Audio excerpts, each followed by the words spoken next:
मेरे साथ पूरी ताकत से बोलिए, भारत माता की, भारत माता की, भारत माता की। जय बद्री विशाल, जय बद्री विशाल, जय बद्री विशाल, जय बाबा केदार, जय बाबा केदार, जय बाबा केदार। गुजरात के पावागढ़ में मां कालिका के मंदिर से लेकर देवी विंध्याचल के कॉरिडोर तक भारत अपने सांस्कृतिक उत्थान का आह्वान कर रहा है। आस्था के इन केंद्रों तक पहुंचना अब हर श्रद्धालु के लिए सुगम और सरल हो रहा है, और जो व्यवस्थाएं विकसित हो रही है वो हमारे बड़े बुजुर्गों के लिए तो सुविधा है, लेकिन मुझे विश्वास है मेरे देश की नई पीढ़ी 12, 15, 18, 20, 22 साल के नौजवान बेटे बेटियां, उनके लिए भी ये श्रद्धा का, आकर्षण का केंद्र बनेंगे। वो हमारी नीति होनी चाहिए। अब हमारे दिव्यांग साथी भी इन स्थानों पर जाकर दर्शन कर रहे हैं। मुझे याद है, मैंने जब गिरनार में रोपवे बनाया, 80-80 साल के माता पिता, ऐसे बुजुर्ग लोग वहां आने के बाद मुझे चिट्ठी लिखते थे कि कभी सोचा नहीं था कि गिरनार पर्वत पे जाकर के तीर्थ क्षेत्रों की हम पूजा दर्शन कर पाएंगे। आज वो इतने आशीर्वाद दे रहे हैं। एक रोपवे बनाया। साथियों, इस ताकत को कई लोग पहचान ही नहीं पाते। आज पूरा देश अपने आध्यात्मिक केंद्रों को लेकर गर्व के भाव से भर गया है। उत्तराखंड की ये देवभूमि स्वयं इस परिवर्तन की साक्षी बन रही है। डबल इंजन की सरकार बनने से पहले केदारनाथ में एक सीजन में ज्यादा से ज्यादा 5 लाख श्रद्धालु आया करते थे। अब इस सीजन में ये संख्या मुझे बता रहे हैं 45 लाख। अब देखिए साथियों, आस्था और आध्यात्म के स्थलों के इस पुनर्निर्माण का एक और पक्ष है जिसकी उतनी चर्चा नहीं हो पाती है। ये पक्ष है पहाड़ के लोगों की ईज ऑफ लिविंग का, पहाड़ के युवाओं को रोजगार का। जब पहाड़ पर रेल, रोड और रोप पे पहुंचते हैं तो अपने साथ रोजगार लेकर के आते हैं। जब पहाड़ पर रेल और रोड और रोप पे पहुंचते हैं तो ये पहाड़ का जीवन भी जानदार, शानदार और अधिक आसान बना देते हैं। ये सुविधाएं पहाड़ पर टूरिज्म भी बढ़ाती हैं, ट्रांसपोर्टेशन भी आसान करती है। अब तो हमारी सरकार ड्रोन को भी पहाड़ों पर सामान के ट्रांसपोर्ट का प्रमुख साधन बनाने पर काम कर रही है, क्योंकि आजकल ड्रोन आते हैं 20 किलो, 25 किलो, 50 किलो तक सामान उठा करके तेज गति से दूसरी जगह पे उतार देते हैं।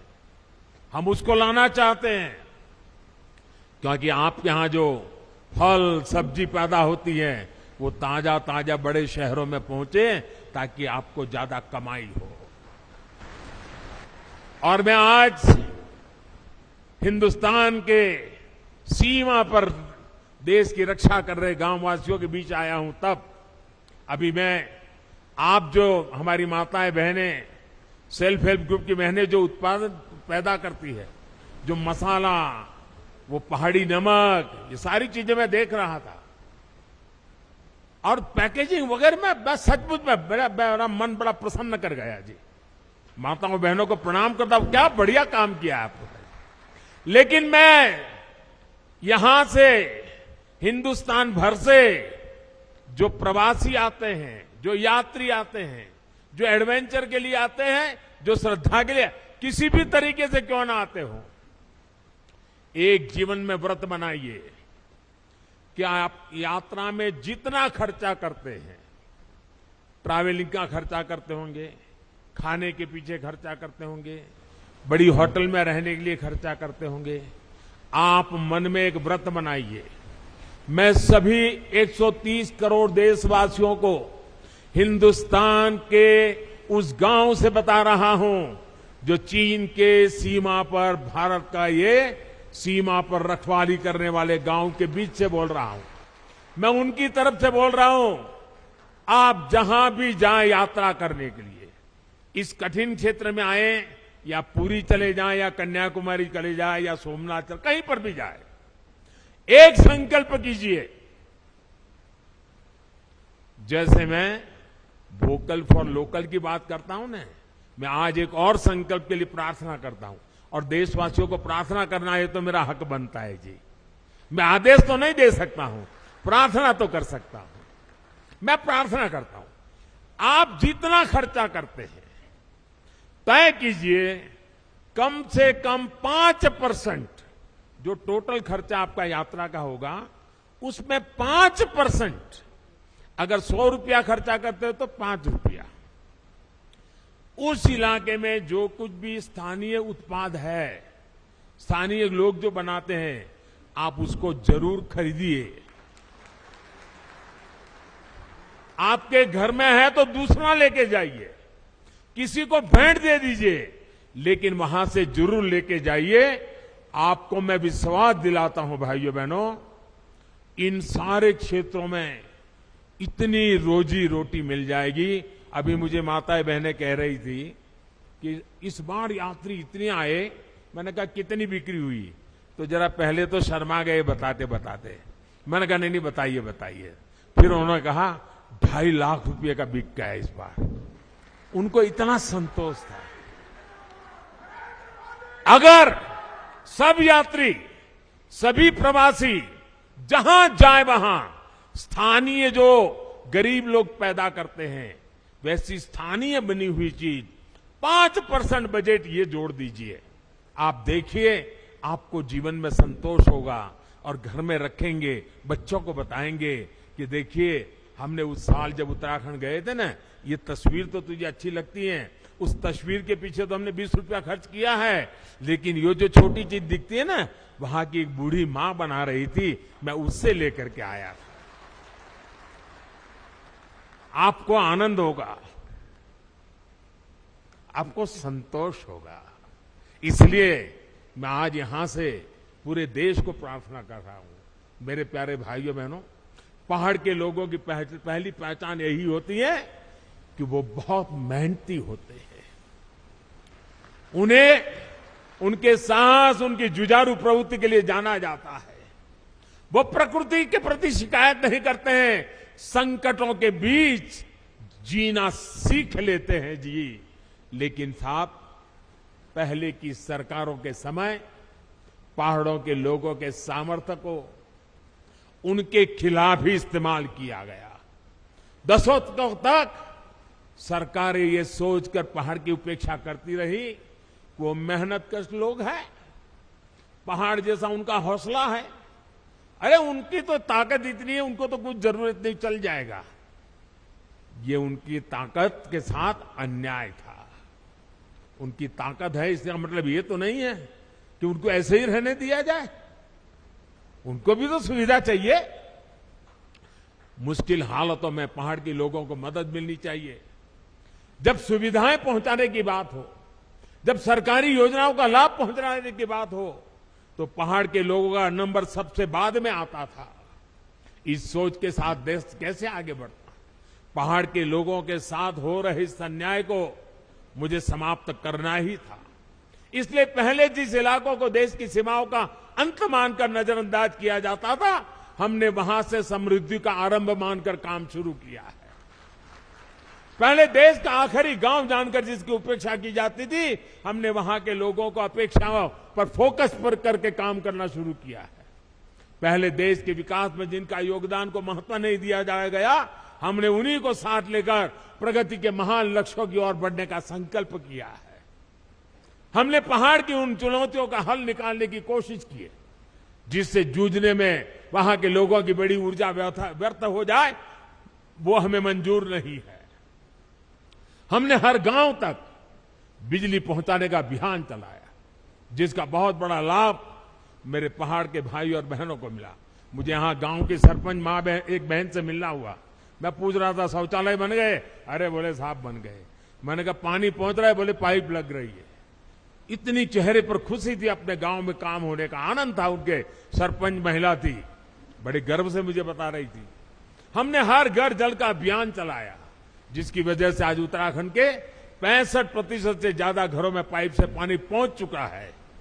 हमने हर पंचायत को ऑप्टिकल फाइबर से जोड़ने का अभियान चलाया, जिसकी वजह से उत्तराखंड के कोने कोने में आज डिजिटल कनेक्टिविटी पहुंच रही। मैं आज देख रहा था, इनके वे भी ऑनलाइन पैसे ले रहे थे, डिजिटल फिनटेक। मैं जरा हमारे पार्लियामेंट में कुछ बुद्धिमान लोग बैठते हैं, उनको बताना चाहता हूं कि मणा आई है, मणा। ये मेरे माणा में देखिए 8वीं कक्षा भरी हुई मेरी मां बहने डिजिटल पेमेंट ले रही है। पेटीएम ऐसा लिखा हुआ है, क्यूआर कोड लगाया है अपने माल के सामने। ये ताकत मेरे देश की मुझे माणा गांव के लोगों के पास देख करके और गर्व हो रहा है। हमने गांवों में हेल्थ और वेलनेस सेंटर खोलने का अभियान चलाया, जिसकी वजह से आज गांव के पास चिकित्सा की सुविधा पहुंच रही है। इन अभियानों का बहुत बड़ा लाभ हमारी माताओं, बहनों, बेटियों को हुआ है। एक संवेदनशील सरकार, गरीबों का दुख दर्द समझने वाली सरकार कैसे काम करती है, ये आज देश के हर कोने में लोग अनुभव कर रहे हैं। कोरोना के इस काल में जब वैक्सीन लगवाने की बारी आई, अगर पहले की सरकारें होती तो शायद अभी तक वैक्सीन यहां तक ना आता, लेकिन ये मोदी है।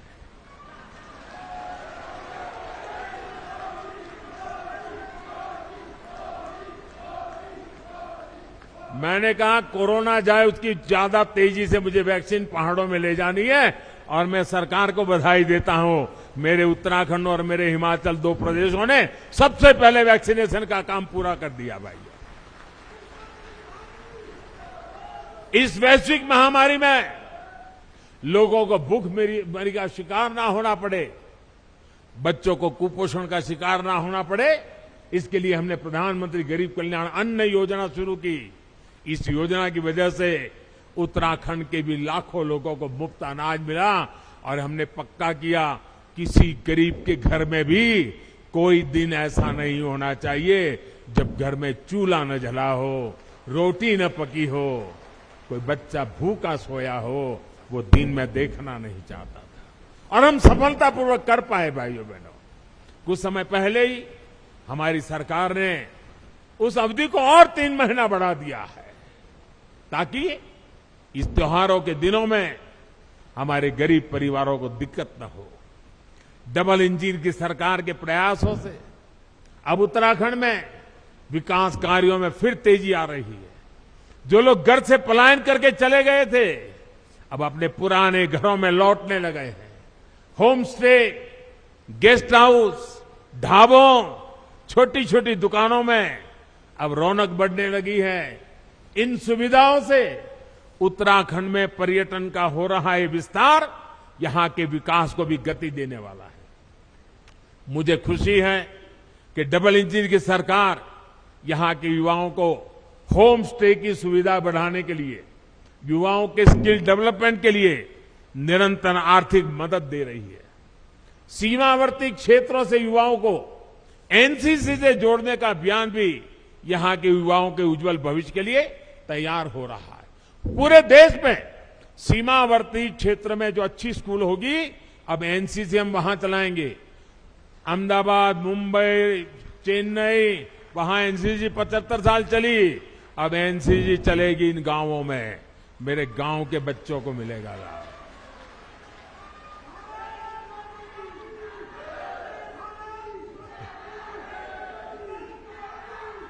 साथियों, हमारे पहाड़ के लोगों की सबसे बड़ी चुनौती रहती है कनेक्टिविटी। कनेक्टिविटी ना हो तो पहाड़ पर जीवन वाकई पहाड़ जैसा हो जाता है। हमारी डबल इंजन की सरकार इस चुनौती का भी समाधान कर रही है। आज उत्तराखंड को मल्टी मॉडल कनेक्टिविटी प्रदान करने के लिए हर साधन पर काम किया जा रहा है। हिमालय की हरी भरी पहाड़ियां पर रेलगाड़ी की आवाज उत्तराखंड के विकास की एक नई गाथा लिखेगी। देहरादून एयरपोर्ट भी अब नए अवतार में सेवा दे रहा है। अभी मैं हिमाचल प्रदेश गया था, वहां मैंने वंदे भारत ट्रेन शुरू की और मुझे कईयों ने बताया कि हमारे यहां 2-2 पीढ़ी पहले की जो उम्र के लोग हैं, ऐसे गांवों में, हर गांव में लोग हैं जिन्होंने अभी तक रेल नहीं देखी है, और आप हमारे हिमाचल में वंदे भारत ट्रेन ले आए। वंदे भारत ट्रेन तो अभी तो एक स्टेशन पहुंची है, लेकिन पूरे हिमाचल और पहाड़ के लोगों के लिए बहुत बड़ा तोहफा है। वो दिन मैं उत्तराखंड में भी देखना चाहता हूं भाई। आज चाहे हिमाचल से उत्तराखंड आना जाना हो या फिर दिल्ली और यूपी से उत्तराखंड आना जाना, 4 लेन हाईवे और एक्सप्रेसवे जल्दी आपका स्वागत करने वाले हैं। 4 धाम ऑल वेदर रोड उत्तराखंड के लोगों के साथ साथ पर्यटकों और श्रद्धालुओं को एक नया एहसास दे रहे हैं। अब हर कोई पर्यटक जो दूसरे राज्यों से उत्तराखंड आ रहा है, वो यहां से यात्रा का अद्भुत अनुभव लेकर जाता है। दिल्ली देहरादून इकोनॉमिक कॉरिडोर से दिल्ली देहरादून की दूरी तो कम होगी, इससे उत्तराखंड के उद्योगों को भी बढ़ावा मिलेगा। भाई और बहनों, आधुनिक कनेक्टिविटी राष्ट्र रक्षा की भी गारंटी होती है। इसलिए बीते 8 सालों से हम इस दिशा में एक के बाद एक कदम उठा रहे हैं। कुछ साल पहले हमने कनेक्टिविटी की 2 बड़ी योजनाएं शुरू की थी, एक भारतमाला, दूसरी सागरमाला। भारतमाला के तहत देश के सीमावर्ती क्षेत्रों को बेहतरीन और चौड़े हाईवे से जोड़ा जा रहा है। सागरमाला से अपने सागर तटों की कनेक्टिविटी को सशक्त किया जा रहा है। बीते 8 वर्षों में जम्मू कश्मीर से लेकर अरुणाचल प्रदेश तक बॉर्डर कनेक्टिविटी का भी अभूतपूर्व विस्तार हमने किया है। 2014 के बाद से बॉर्डर रोड ऑर्गेनाइजेशन ने करीब करीब 7,000 किलोमीटर नई सड़कें का निर्माण किया है, सैकड़ों पुल नए बनाए हैं, बहुत सी महत्वपूर्ण टनल्स को भी पूरा काम किया है।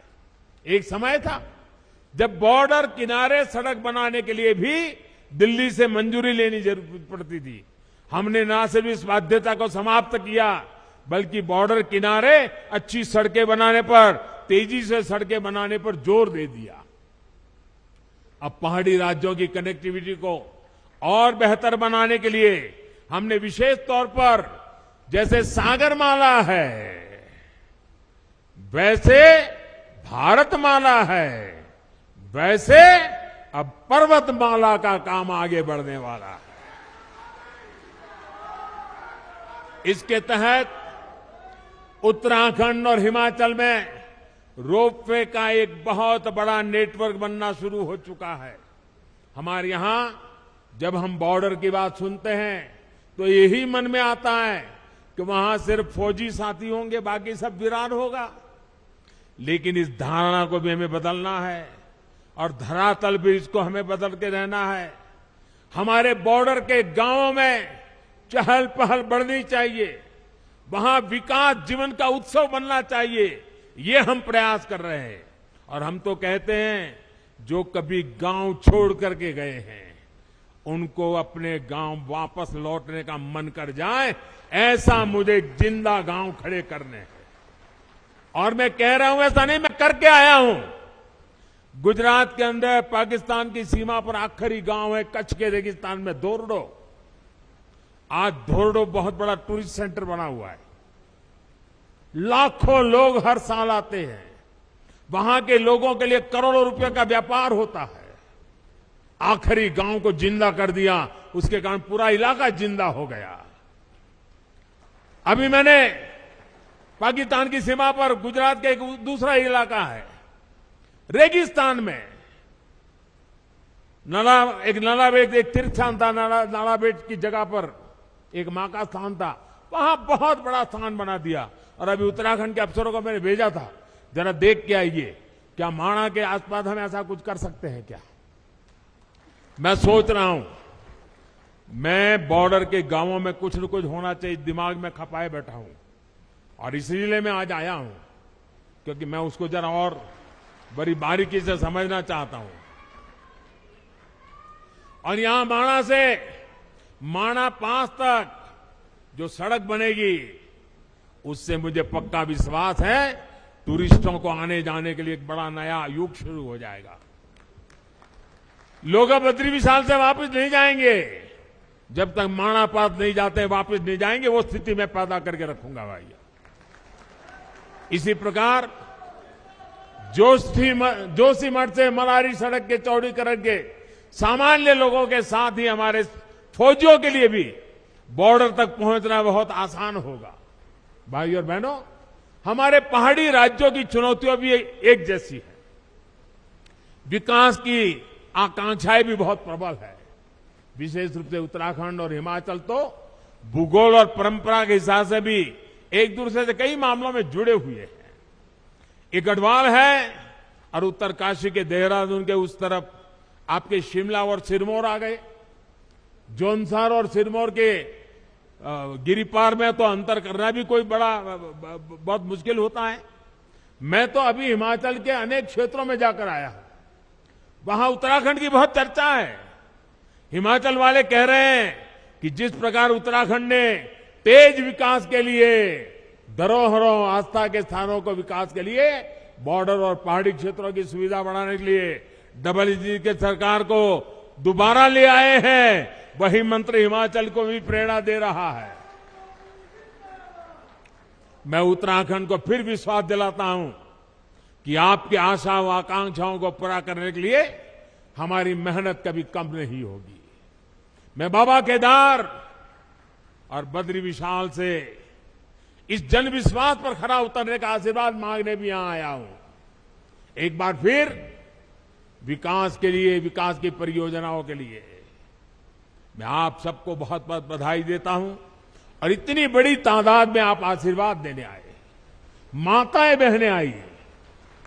शायद आज घर में कोई नहीं होगा, छोटा सा माणा आज पूरा यहां माहौल बदल दिया है। मैं कितना भाग्यवान हूं जब ये माताएं बहनें मुझे आशीर्वाद दी।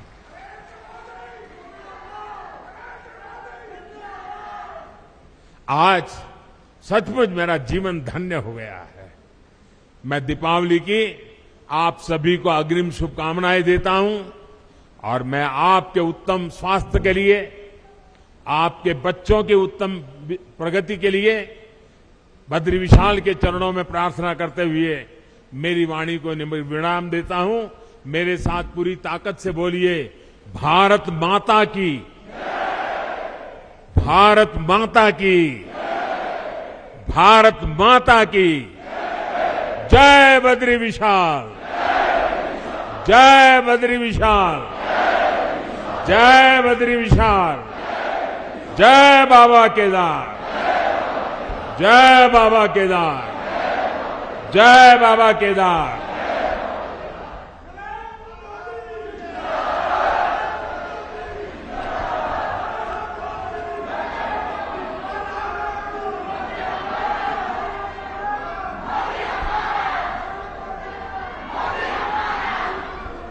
आपके ओजस्वी उद्बोधन के लिए बहुत बहुत आभार मान्यवर।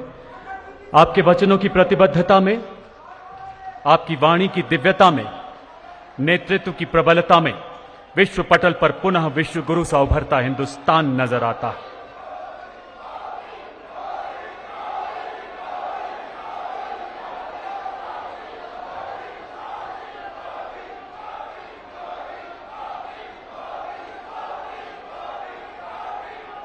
आइए पुनः हाथ ऊपर करके तालियों के जय घोष से धन्यवाद करें हमारे यशस्वी प्रधानमंत्री महोदय का। कोरोना वैक्सीन से तेजस विमान तक, ऑक्सीजन प्लांट से मंगलयान तक, उपलब्धियों के नए कीर्तिमान गढ़ता आत्मनिर्भर भारत।